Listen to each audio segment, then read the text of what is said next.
Flowering plants or angiosperms are one of the most diverse groups of plants found on our planet. Although there are variations in their external structure or morphology, all of them are characterized by the presence of roots, stems, leaves, flowers and fruits. The portion of a flowering plant above the ground is termed as the shoot system, while the portion below the ground is termed as the root system. The root system provides proper anchorage to the plant. It helps in the synthesis of plant growth regulators and is responsible for the absorption of water and minerals from the soil to different parts of the plant. From the tip upwards, a root has a root cap, a region of meristematic activity,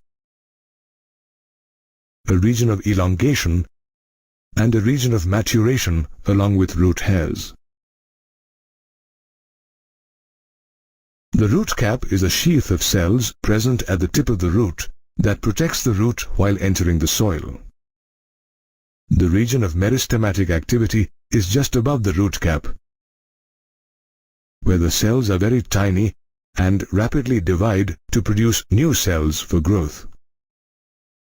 The region of elongation has cells that undergo rapid enlargement and elongation that causes the root to grow in length.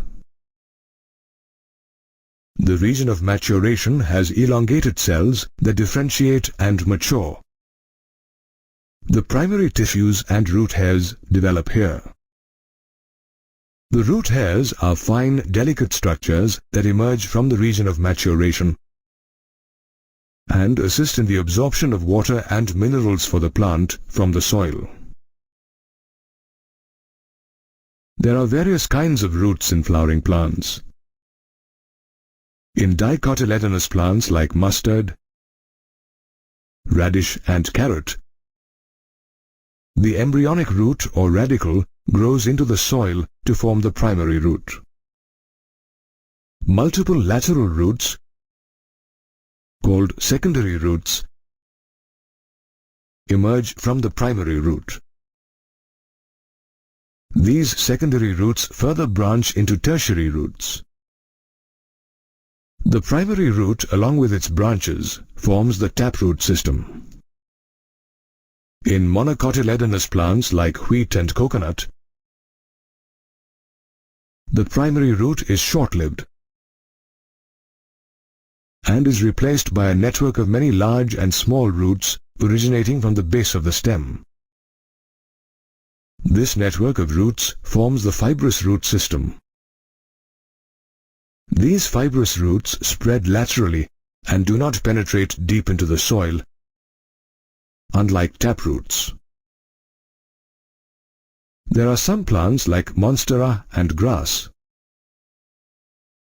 which have roots that do not arise from the radicle. The roots emerge from various other parts of the plant, like the stem or the leaf. These roots are known as adventitious roots. Some roots also modify themselves to perform specific functions for the plant. For example, the adventitious root in a sweet potato swells up and stores food for the plant. Similarly, in banyan trees, the modified adventitious roots, also known as prop roots, help support the tree. In plants like sugarcane and maize, the roots emerge from the lower node of the stem to support the plant. These roots are called stilt roots. Roots also modify themselves to help get oxygen for respiration. Such roots are called pneumatophores and are seen in plants like rhizophora that grow in swampy areas. Therefore, the root system forms an important part of a flowering plant. A stem is a plant organ that develops from the plumule of a germinating seed. It is the main axis or stalk of a plant. It is usually green in color when young and slowly turns brown. The stem bears branches, leaves, buds, flowers and fruits. The buds growing on the stem can be either axillary or terminal. A stem usually has many nodes and internodes. A node is a region from where leaves, flowers, branches or cones emerge, while an internode is the portion between two nodes. As the stem grows, many lateral buds emerge, which grow into lateral branches. These branches further develop other lateral shoots called twigs or branchlets. Now, let's learn about the functions of a stem. The stem, along with its branches, hold the leaves, buds, flowers and fruits. It transports water, minerals and photosynthates between the roots and the shoots. Apart from these functions, the stems of many plants get modified to perform functions like storing food, providing support, protection, and aiding vegetative propagation. A modified stem quite often looks different in structure from a normal stem.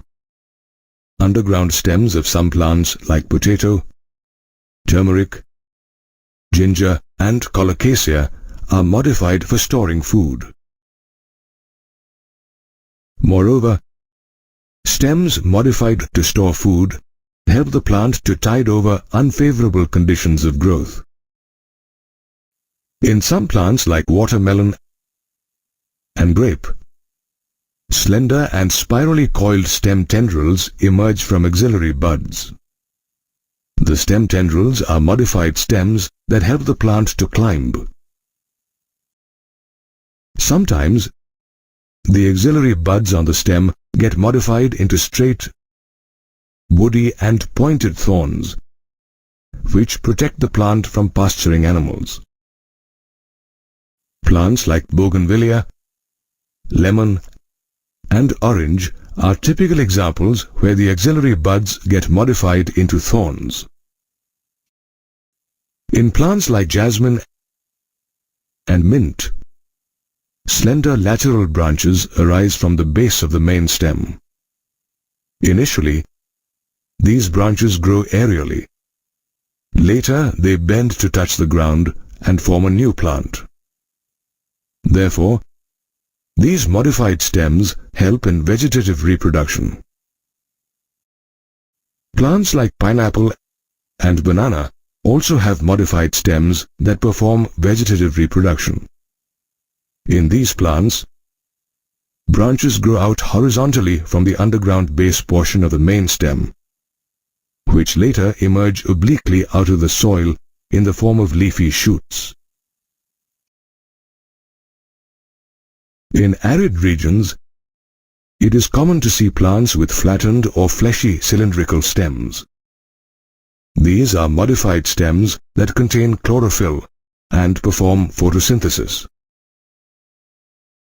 Did you know that many flattened or fleshy cylindrical stems have thorns on them that help to deflect sun rays and maintain the moisture content?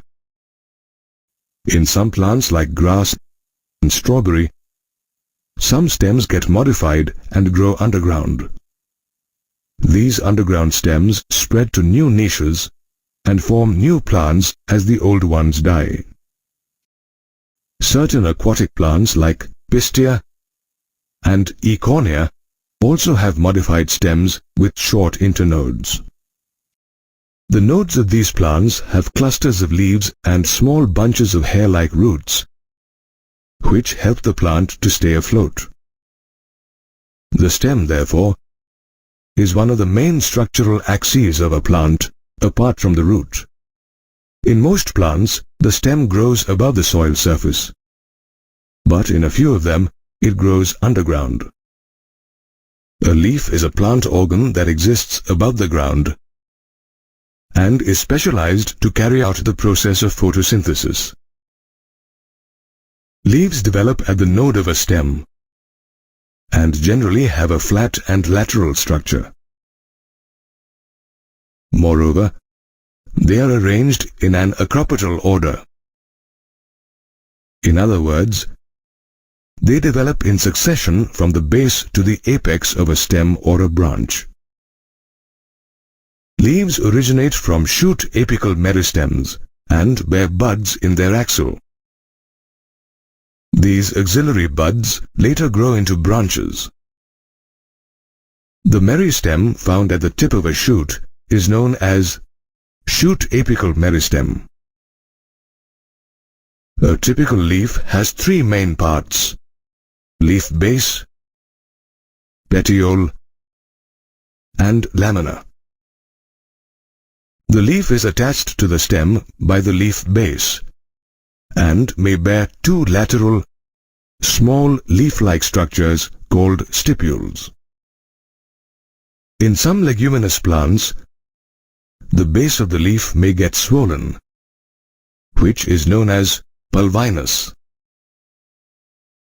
The petiole helps the leaf to tilt in the direction of light. If the petiole is long and slender, it helps the leaf to move in the air and bring fresh air to the surface. The lamina is the expanded green portion of a leaf. However, its shape, apex, surface, margin, and extent of incision vary from plant to plant.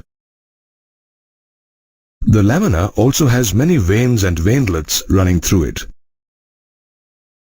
Usually, the lamina has a prominent vein running through its center called the midrib.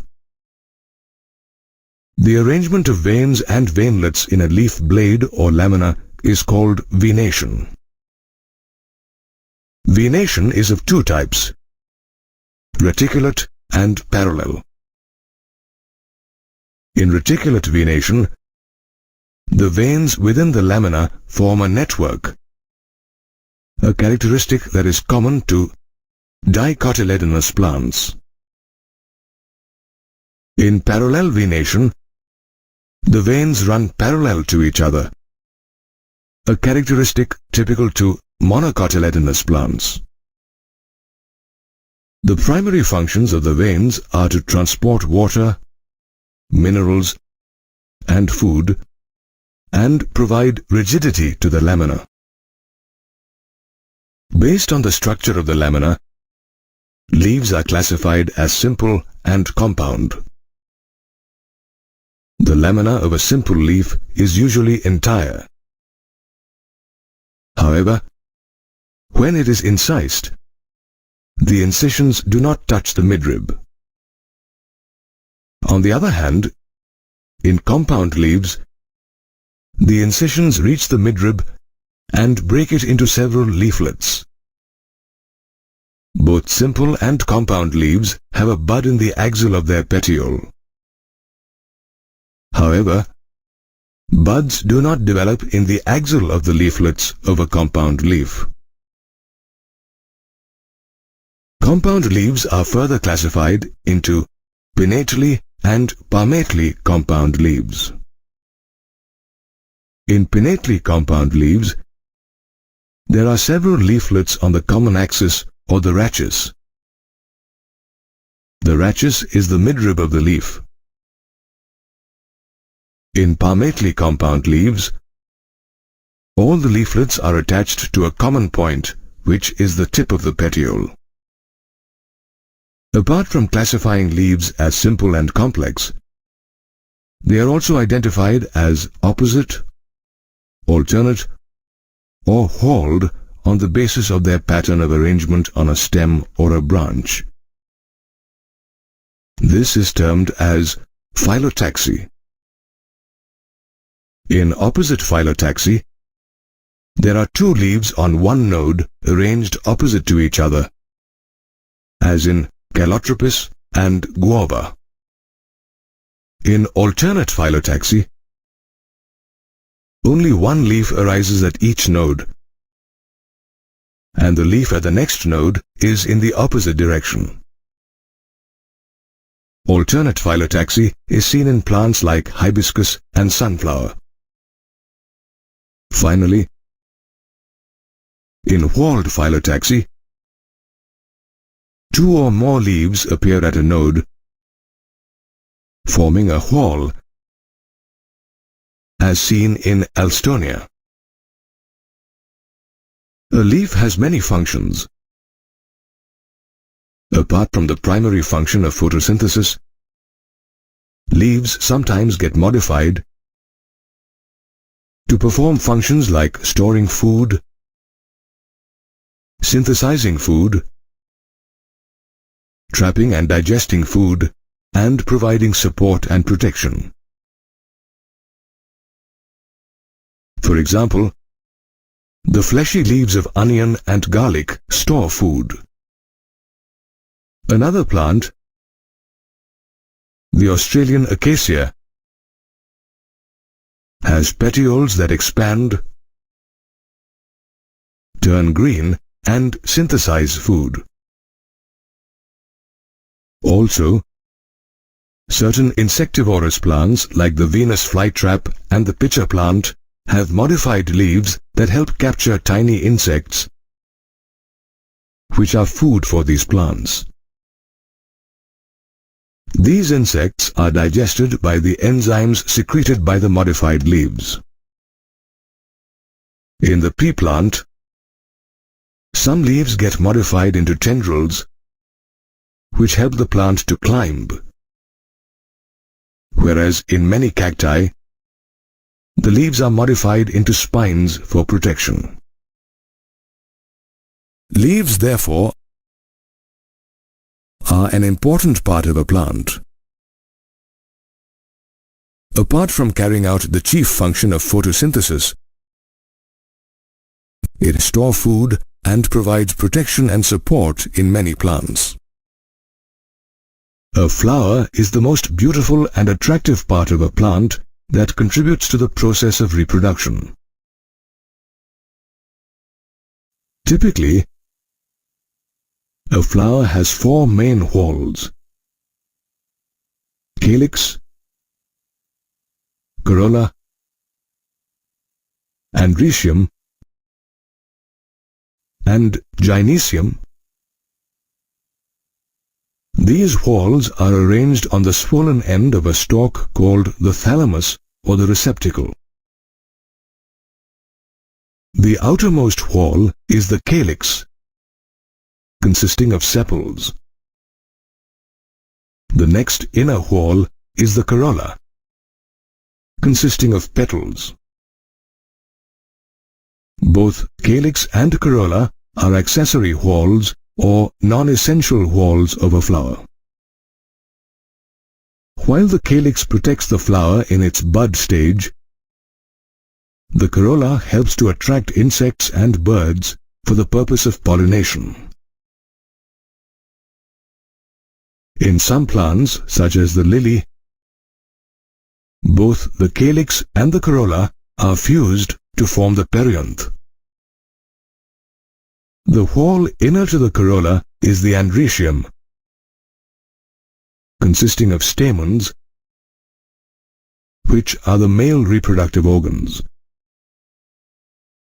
The innermost whorl is the gynoecium,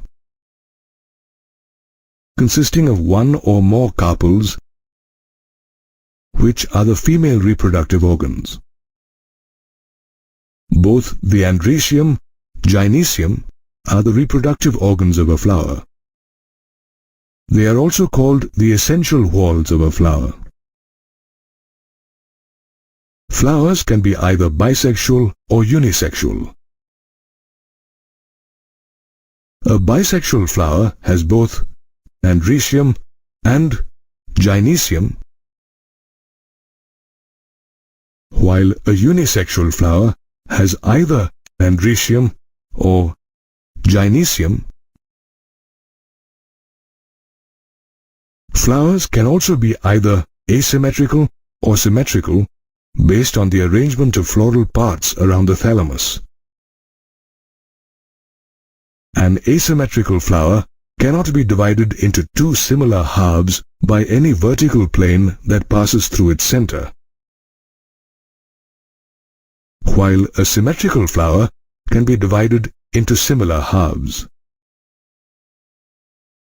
Symmetrical flowers can be subdivided into two types: actinomorphic and zygomorphic. An actinomorphic flower can be divided into similar halves in any radial plane that passes through its center, while a zygomorphic flower can be divided into two similar halves only by a single vertical plane that passes through its axis. Flowers are also classified as trimerous, tetramerous, or pentamerous based on the number of flowering parts like sepals, petals, and stamens. Trimerous flowers have flowering parts in sets of 3, while tetramerous flowers have them in sets of 4 and pentamerous flowers in sets of 5. Some flowers have reduced leaves at the base of the thalamus known as bracts and are commonly called bracteates. These bracts are absent in some flowers known as ebracteates. Based on the position of the gynecium with respect to the calyx, corolla, and androecium on the thalamus, flowers are described as hypogynous, perigynous, and epigynous. When the gynecium is at the highest position on the thalamus with respect to the calyx, corolla, and the androecium, the flower is said to be a hypogynous flower. Such flowers are said to have a superior ovary. Common examples are brinjal and mustard. When the gynecium is at the center of the thalamus and all the other parts are on its rim, the flower is called a perigynous flower. The ovary in these flowers is said to be half inferior. Rose and peach are typical examples of perigynous flowers. However, in some flowers, the ovary is completely enclosed within the thalamus and is fused within it, while all the other parts appear above the ovary. Such flowers are called epigynous, and their ovary is said to be inferior. Sunflower and guava are epigynous flowers. The arrangement of flowers on the floral axis is called inflorescence.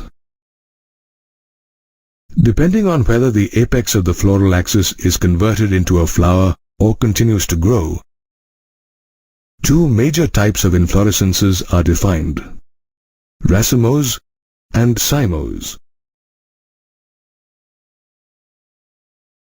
In racemose inflorescence, the flowers appear laterally in acropetal succession, that is, from the base to the top of the main axis.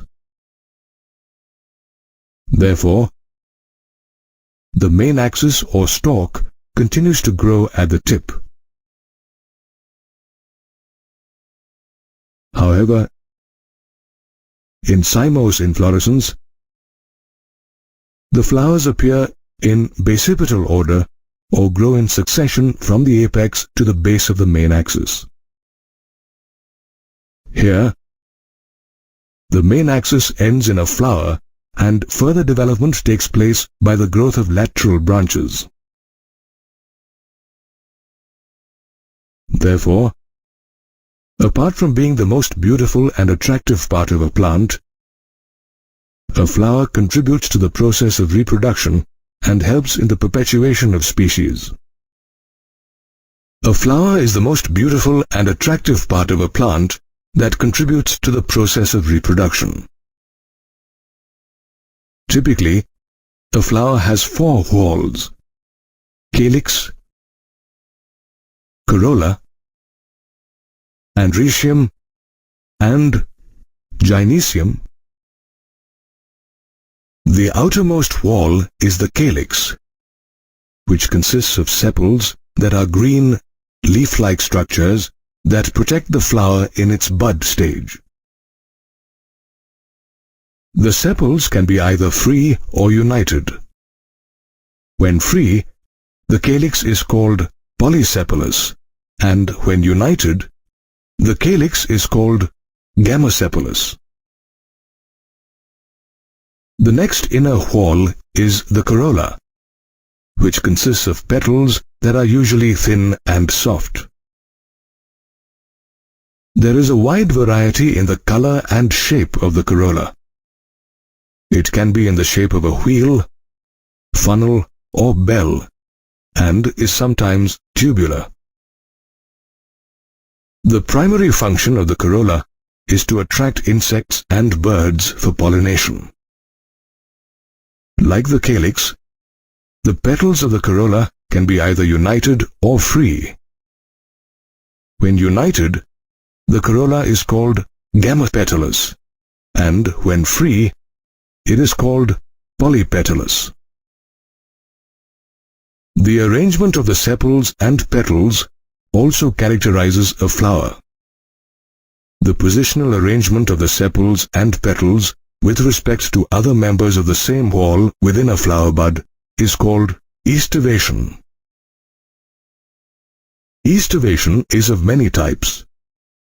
However, the main ones are valvate, twisted, imbricate, and vexillary.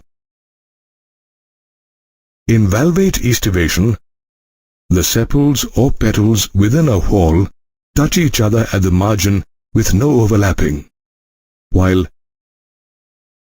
in twisted aestivation, one sepal or petal overlaps that of the next one, and so on. In imbricate aestivation, the margins of the sepals or petals overlap one another, but in no particular direction. And finally, in vexillary aestivation, each sepal or petal covers the sepal or petal that is within it. Now let's learn about androecium, the whorl inner to the corolla. The androecium consists of stamens, which are the male reproductive organs of a flower. Generally, each stamen has a stalk called the filament and an anther at the tip. The anther usually has 2 lobes, each with 2 chambers, which are the pollen sacs. The pollen sacs contain pollen grains. A stamen that is sterile is called a staminode. Moreover, the filaments of a stamen can be of different lengths, as in mustard and salvia. The stamens can also be attached to each other or to other parts of the flower. For example, in the mustard flower, the stamens are epipetalous or are attached to the petals, while in the lily, the stamens are epiphyllous or are attached to the perianth. Stamens can also remain free or polyandrous, as in lily, or united in varying degrees, as in China rose, the pea plant, and citrus plants. In China rose, the stamens are united into one bundle and are called monoadelphous. In the pea flower, the stamens are grouped into 2 bundles and are called diadelphous. And in the lemon flower, the stamens are grouped into more than 2 bundles and are known as polyadelphous. Now the innermost wall is the gynoecium. It consists of 1 or more carpels, which are the female reproductive organs of a flower. The carpels can be either fused or free. For example, in tomato and mustard, the carpels are fused and are called syncarpous, while in rose and lotus, the carpels are free and are called apocarpous. Each carpel has 3 parts: stigma, style, and ovary. The stigma is the part of the carpel that receives the pollen grains. The style is the elongated tube that lies on the ovary and connects it to the stigma. An ovary is the enlarged basal part and bears 1 or more ovules, which are attached to a placenta that is soft and flat.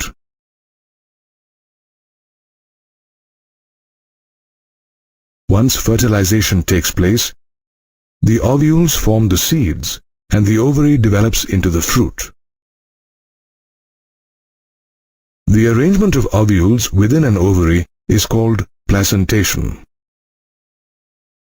There are different types of placentation: axial, parietal, basal, free or central, and marginal.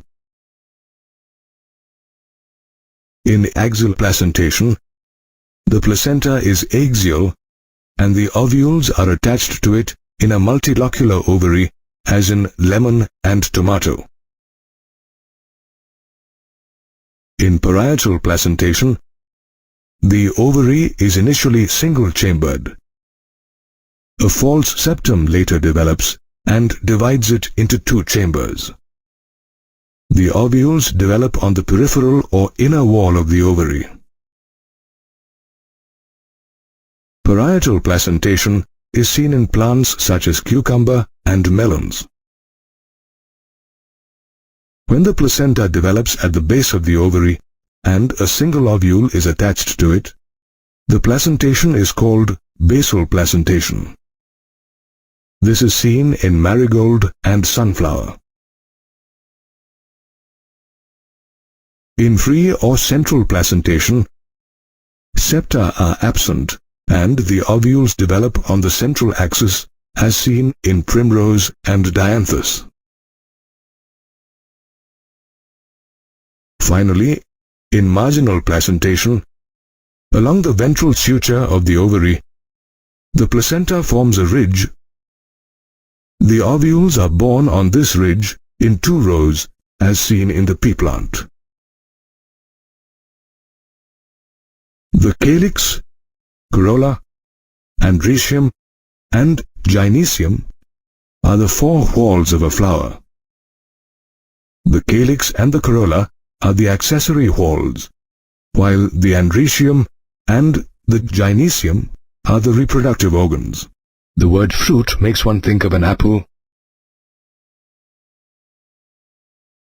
banana, or a mango. However, in biology, the term fruit has a much broader meaning. It is a fertilized ovary with seeds. However, certain fruits are formed without fertilization of the ovary and are therefore seedless.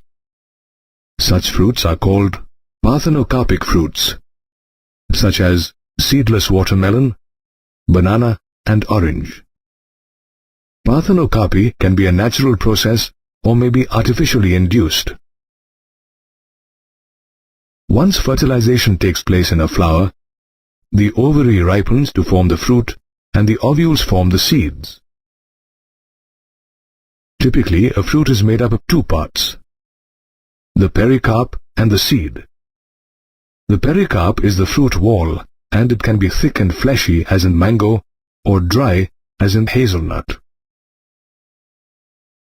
In the mango, the pericarp is differentiated into 3 distinct layers: the epicarp, which is the outermost layer or peel, the mesocarp, which is the thick, pulpy middle layer, and the endocarp, which is the innermost layer that directly surrounds the seed. Fruits such as mango and peach are also called drupes. Drupes are single-seeded fleshy fruits that develop from monocarpellary superior ovaries.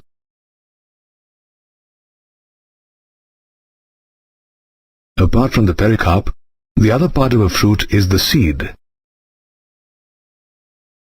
Based on the number of cotyledons, the seeds of flowering plants are classified as dicotyledonous and monocotyledonous. A seed with 2 cotyledons is called dicotyledonous, and with a single cotyledon is called monocotyledonous. In a dicotyledonous seed, the outermost covering is the seed coat and is made up of 2 layers, the outer testa and the inner tegmen. The seed coat also has a scar on its surface called the hilum, which helps attach the seed to the fruit. Above the hilum is the micropyle, a small pore in the outer coat of the seed. It is through the micropyle that the pollen tube enters an ovule. Inside the seed coat lies the embryo, which comprises an embryonal axis and 2 cotyledons. At the 2 ends of the embryonal axis lie the plumule and the radicle. The cotyledons are often fleshy and store reserve food materials. In some seeds, such as castor, the developing embryo is surrounded by a nutritive tissue called the endosperm, which stores food and helps the embryo grow. Seeds with endosperm are called endospermic. Whereas in seeds like mango, the endosperm is absent, such seeds are called non-endospermic. Like dicotyledonous seeds, the outermost covering of monocotyledonous seeds is also known as the seed coat. For example, the maize seed has a membranous seed coat that is usually fused with the fruit wall.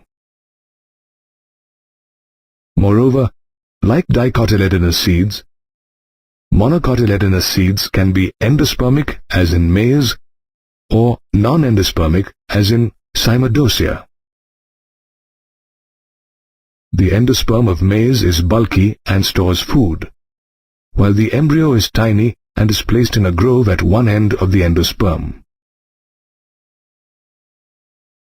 The embryo is separated from the endosperm by a proteinous layer known as the alurone layer and is made up of a single large shield-shaped cotyledon called the scutellum. The embryo also has a short axis with a plumule and a radicle. The plumule is enclosed by a sheath called the coleoptile, and the radicle by a sheath called the coleorhiza. Thus, seeds are formed from the ovules and help in reproduction, while a fruit is formed from the ovary and is the characteristic feature of flowering plants. Technical descriptions of plants are very useful in the study of floral morphology and help taxonomists in the easy identification and classification of plants. The technical description of a flowering plant must be expressed in scientific language and must be simple, brief, and sequential. The description starts with the vegetative characters of the plant, such as the type of roots, stem, and leaves.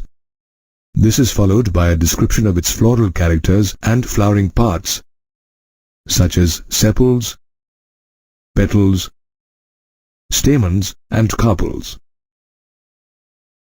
The description of vegetative and floral characters is followed by a floral formula and floral diagram, which represent the floral description in condensed form.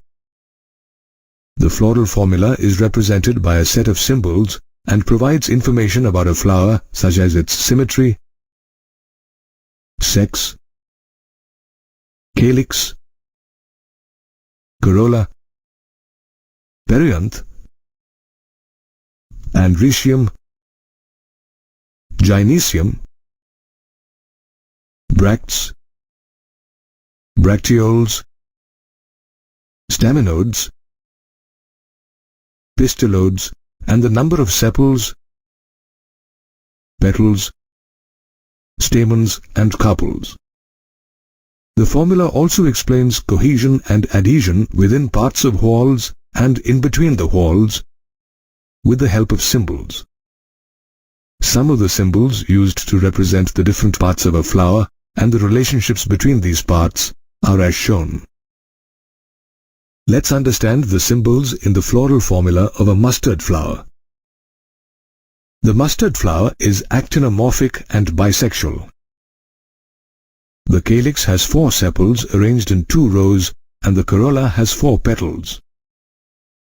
There are 6 stamens arranged in 2 rows and the gynoecium is bicarpellary and syncarpous with a superior ovary. The floral formula of a flower is usually accompanied by its floral diagram. The floral diagram is a graphical representation of the cross-section of a flower and provides information about the different parts of a flower, their arrangement, and the relationships between these parts. The outermost whorl in the floral diagram is the calyx, followed by the corolla, andrecium, and gynoecium. The floral diagram presents information about a flower such as its sex, symmetry, bracts, bracteoles, the number of floral whorls, the calyx, corolla, andrecium, and gynoecium. Like in the floral formula, various symbols are used while drawing a floral diagram as shown. Thus, the description of a flowering plant provides vital information about the plant. The description begins with the vegetative and floral characteristics and is followed by the floral formula and the floral diagram. Flowering plants or angiosperms are the most diverse group of plants on earth. These plants are categorized into different families based on their morphological characters. Let's describe a few important flowering families. The Fabaceae family, earlier known as Papilionoideae, is a subfamily of the Leguminosae family. Plants belonging to this family can be trees, shrubs, or herbs, and are found all over the world. The roots of these plants have root nodules, and their stems are erect or are climbers. Their leaves are alternate and may be simple or pinnately compound. Moreover, the leaf base is pulvinate with stipules, and the leaves have reticulate venation. The flowers are arranged in racemose inflorescence and are bisexual and zygomorphic. The calyx has 5 sepals that are gammosepalous with imbricate or valvate estivation. The corolla has 5 petals and is polypetalous. Moreover, the petals are papilionaceous and consist of a posterior standard, 2 lateral wings, and 2 anterior ones forming a keel. The estivation is descending imbricate or vexillary. In these plants, the andrecium consists of 10 stamens that are diadelphous with a dithecous anther. The gynoecium has a superior ovary and is monocarpellary, which means it has just 1 carpel. The ovary is unilocular with many ovules, and these flowers have a single style. Fruits of this family are legumes with 1 to many non-endospermic seeds. The floral formula and the floral diagram of the Fabaceae family are as shown. The economic importance of plants belonging to the Fabaceae family are also many. Gram, moong, and soya bean are pulses. Soya bean and groundnut produce edible oil. Indigofera is a dye. Sun hemp is a fiber. Sesbania and trifolium are used as fodder. Lupin and sweet pea are ornamental plants. And mulaiti is used as a medicine. Another important family is the Solanaceae family, commonly known as the potato family. Plants belonging to this family are found in the tropics, subtropics, and temperate zones. These plants are usually herbs, shrubs, and small trees. Their stems are herbaceous, rarely woody, aerial, erect, cylindrical, branched, solid or hollow, and hairy or glabrous. Sometimes, the stems grow underground, as seen in potato.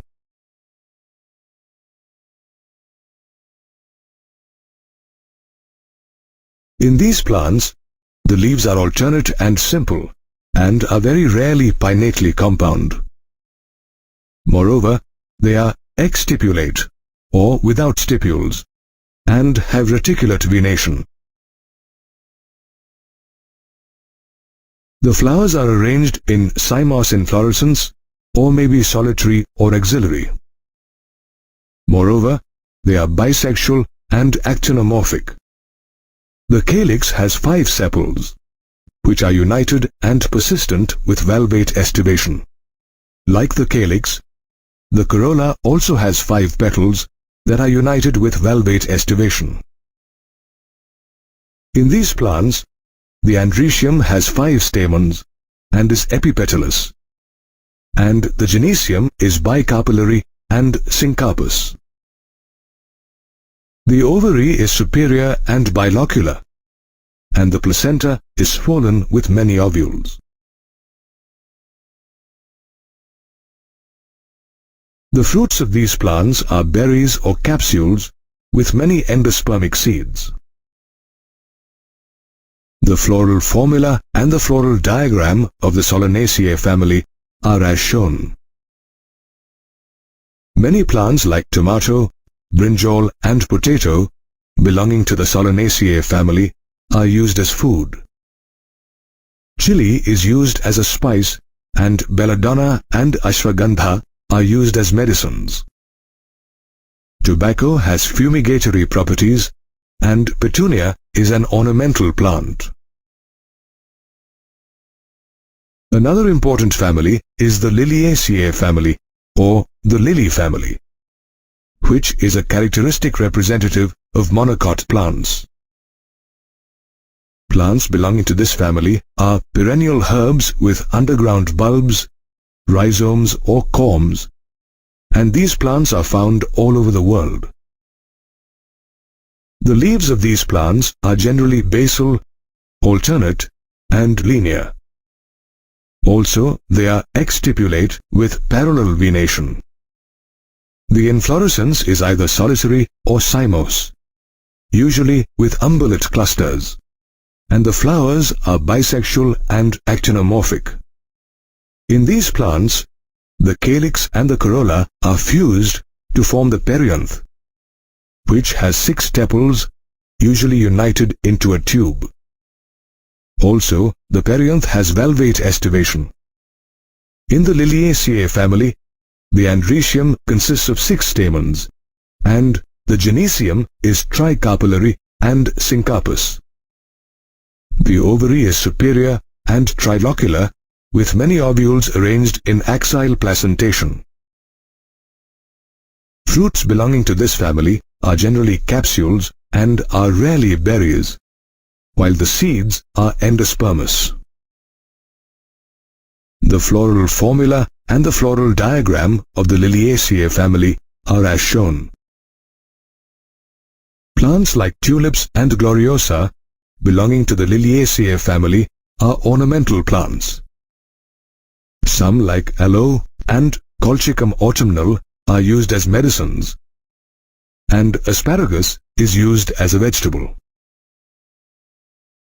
Therefore, the description of a flowering plant includes its vegetative characters, floral characters, floral formula, and floral diagram, and provides vital information about the plant.